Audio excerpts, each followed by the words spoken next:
Perang di jalur Gaza yang melibatkan Hamas dan Israel sejak 7 Oktober 2023 memiliki banyak aspek. Satu di antaranya adalah energi. Dalam perang tersebut, Israel melakukan pemutusan pasokan energi, air, telekomunikasi, makanan, obat-obatan, dan lain sebagainya sebagai tindakan hukuman kolektif kepada warga Palestina di wilayah pendudukan itu. Akibat pemutusan pasokan energi, semua fasilitas publik dan pribadi di jalur Gaza menghadapi krisis energi, termasuk rumah sakit yang kewalahan merawat para pasien korban perang. Perang yang telah memakan korban jiwa ribuan orang dari pihak Palestina dan Israel menunjukkan betapa sangat tergantungnya manusia modern terhadap energi untuk mendukung kehidupan mereka sehari-hari.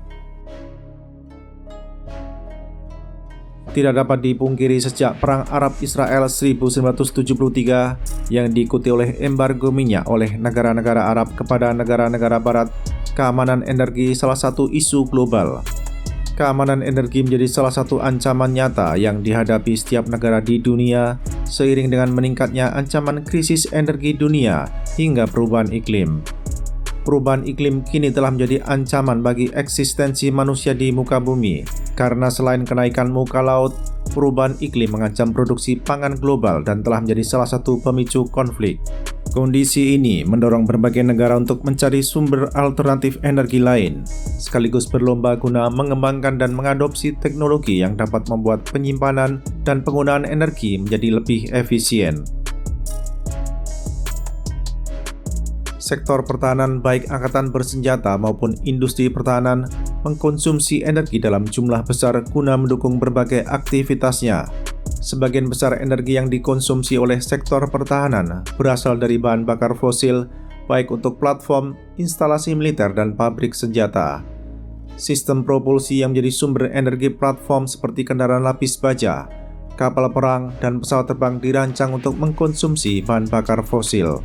Semakin banyak jumlah alutsista yang dioperasikan, maka semakin besar pula kebutuhan konsumsi suatu angkatan bersenjata termasuk TNI.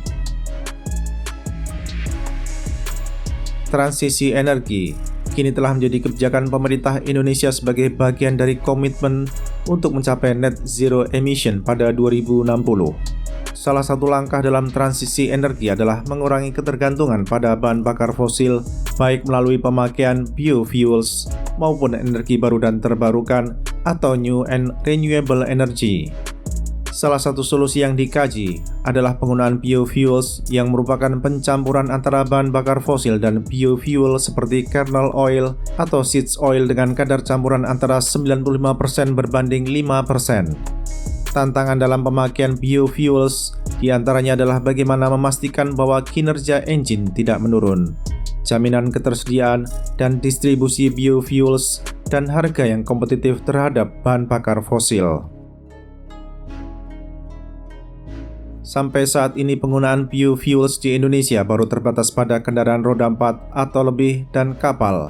Sedangkan aplikasi biofuels pada pesawat terbang, khususnya pada penerbangan sipil, masih dalam tahap uji coba dan belum secara resmi mendapatkan persetujuan dari otoritas penerbangan sipil. Adapun pada sektor pertahanan, beberapa waktu lalu TNI mulai mengoperasikan semakin banyak kendaraan listrik.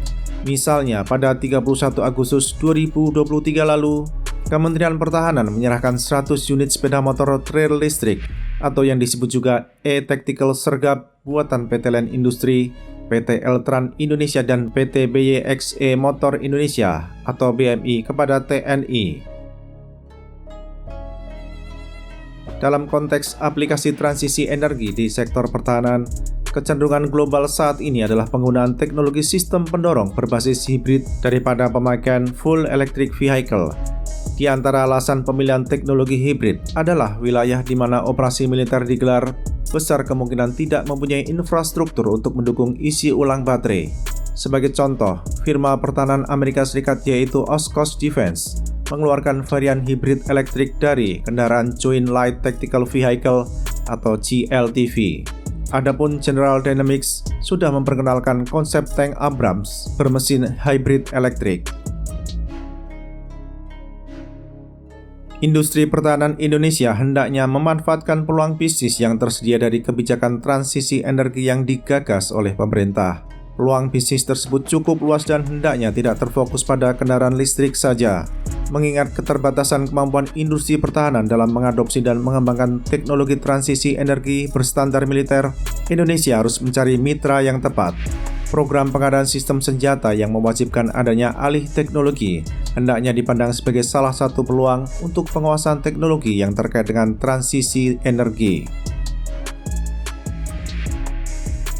Dalam hal program pengadaan kapal selam pada Oktober 2023, Naval Group secara resmi menyerahkan proposal penawaran kapal selam kelas Scorpène Evolve yang 100% ditenagai oleh sistem propulsi lithium-ion baterai saat menyelam di bawah air. Salah satu alasan utama di balik penawaran tersebut adalah semakin matangnya teknologi baterai lithium-ion yang bisa meningkatkan performa kapal selam secara signifikan, termasuk jika dibandingkan dengan teknologi AIP. Scorpène Evolve juga akan memberikan kesempatan kepada Indonesia untuk mengikuti kecenderungan sistem propulsi kapal selam dunia yang diprediksi akan mulai meninggalkan lead acid baterai serta AIP. Penawaran kapal selam berbaterai lithium-ion juga selaras dengan rencana kerjasama antara galangan asal Prancis tersebut dengan PT PAL Indonesia untuk membentuk Energy Research Lab di Indonesia yang juga akan melibatkan akademisi serta aktor industri Indonesia lainnya. Industri pertahanan Indonesia lainnya seperti PT Pindad hendaknya melihat pula pengembangan teknologi baterai lithium-ion yang dapat diaplikasikan pada kendaraan taktis dan kendaraan lapis baja yang dipadukan dengan teknologi internal combustion engine. Pemakaian sistem pendorong hibrid dapat digunakan untuk beberapa produk otomotif perusahaan tersebut. Tentu saja perusahaan itu harus mencari mitra asing yang andal guna membantu mengembangkan dan mengaplikasikan sistem propulsi hibrid pada kendaraan taktis dan kendaraan lapis baja buatan PT Pindad. Pencarian mitra asing merupakan sebuah keharusan sebab PT Pindad tidak mempunyai keahlian dalam pengembangan mesin otomotif.